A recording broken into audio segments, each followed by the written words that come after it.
Dan asal usul ibu daripada Syekh Daud adalah Melayu Champa Kamboja.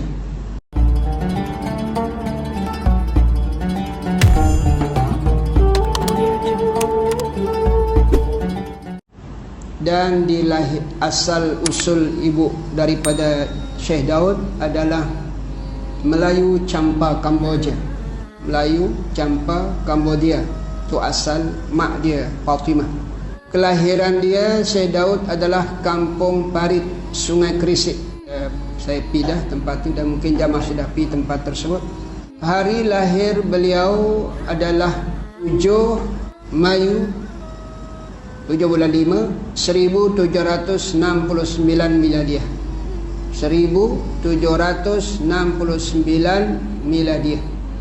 Maknanya kalau kita kira dengan tahun sekarang sudah hampir 173 tahun meninggal dunia. Hampir 200-an lah. Beliau meninggal dunia. Dan beliau meninggal dunia pada hari Khamis 22 Rajab 1263 Hijriah. Sekarang kita berada 1440 Hijriah. Dan meninggalnya di kota Taif, bukan di Mekah.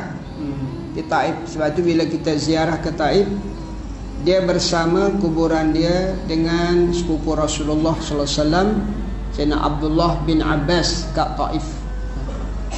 Kami pun pergi juga hari itu, tapi tak, dan masa itu tertutup kuburan itu dah sampai masa sebelum Zuhur atau sebelum itu, jadi mereka tutup. Nanti lagi buka lagi berapa jam baru boleh kita ziarah.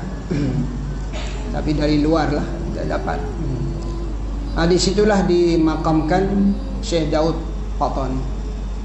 Tapi satu perkara yang luar biasa, maknanya ulama-ulama ni memang dari kecilnya sudah ada ciri tanda-tandanya. Bagaimana imam kita Imam Syafi'i, bila dia imam kita Imam Syafi'i belajar di Imam Malik, Imam Malik nampak dah melalui firasat dia, kamu kena jaga diri kamu, jaga hati kamu, jaga nur yang ada pada diri kamu. Dan apa yang dikatakan oleh ulama betul.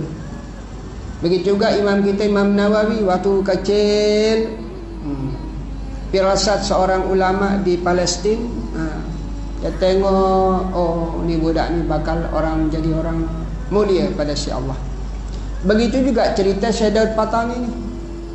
Jadi waktu dia main di Sungai Krisik tu dengan ramai orang-orang main, budak-budak sama dia, datanglah seorang ulama sufi dari Yaman.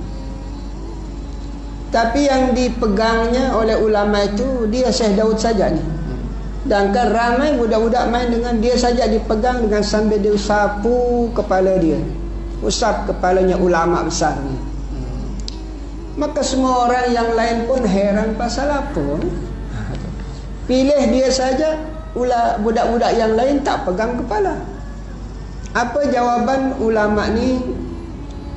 Bahawa dia kata budak ni esok dialah menjadi bintang yang berkilauan. Bulan purnama budak ni, mata bersinar, kata ulama tasawuf itu yang datang dari negeri Yaman ke negeri bumi Patani zaman.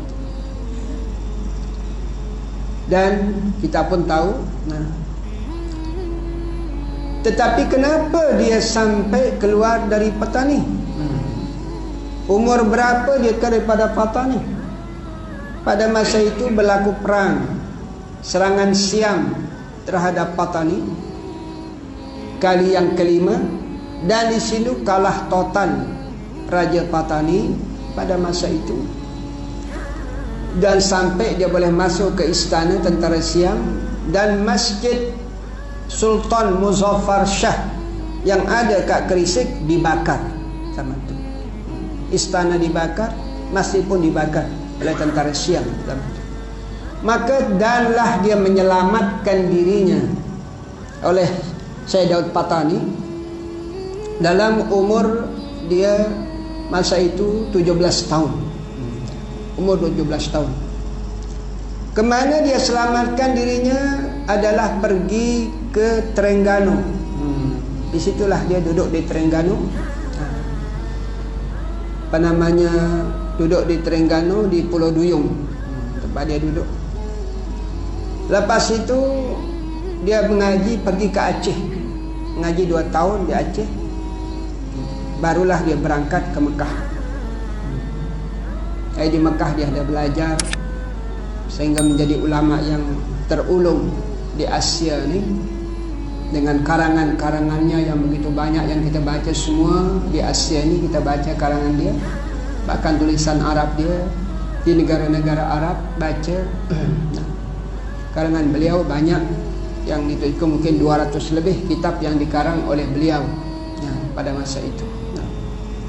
Dan dia sibuk di zaman itu di Mekah, selain dia mengurus orang-orang jamaah haji, sehingga dia dilantik menjadi Amirul Hujjaj. Istilahnya di zaman dulu, Amirul Hujjaj, ketua haji Asia ni. Maka dia dilantik di Mekah untuk mengurus orang-orang jamaah haji kita dari Malaysia dan juga dari Brunei, dari Indon, semuanya. Dia urus dulu nama itu. Dan bila beliau belajar pada ulama-ulama hebat. Tapi dan dia balik juga pada umur sudah 40-an lah. Dia balik mungkin. Berlaku perang, maka dia pun ikut perang pada masa itu.